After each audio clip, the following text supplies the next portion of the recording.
একটা সুন্দর ইসলামী সমাজ ব্যবস্থা কায়েম হবে।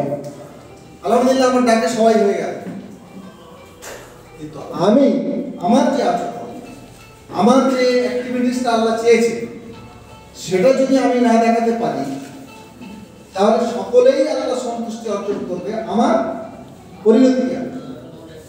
অর্থাৎ আমরা যারা এখানে ব্যক্তি, মানে সিঙ্গেল পার্সন, আমরা যারা প্রত্যেকে আছি, আমার ডাকের উপরে, অন্যদের একামতের দিনের দাওয়াতের উপরে নির্ভর করছে আমার জান্নাতে যাওয়া অথবা না।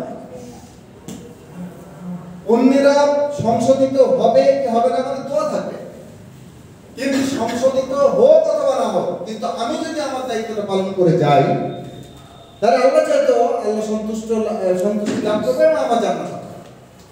আমরা যে যাই একামতের দিনের কাজ করছি, আমাদের মূল উদ্দেশ্য কিন্তু এটা যে আমি জান্নাত যাব। এখানে আমরা যারা এসেছি অন্যদেরকে জান্নাতে যাওয়ার জন্য আমরা উৎসাহিত করবো, আমি জান্নাতে যাবো, এরকম ব্যাপারটা, এরকম ব্যাপার। অন্যেরাও যাবে, আমিও যাব, কিন্তু অন্যেরা যাবে আমি যেতে পারবো না, এটা আমাদের জন্য খুবই ভয়াবহ পরিস্থিতির দিকে যাবে। আমি যতই অলসতা, কৃপণতা, অযোগ্যতা, কায়রি, অলসতা যতই আমার নিজের জীবনের মধ্যে প্রতিফলিত হবে, ততই আমি কিন্তু জান্নাতে ঘরে চলে যাবে। সম্মানিত উপস্থিতি, এই বিষয়টাকে আমি আপনাদেরকে প্রথমেই বলতে চাইছি। বিরাট একটা কর্মসূচি আমাদের সামনে এসেছে। মনে হয় দায়িত্বশীল বলছিলেন, জামাত ইসলামী সংগঠনে এত ক্যাম্পেইন দেখেছি, এই ক্যাম্পেইনটা অনেক ভারী।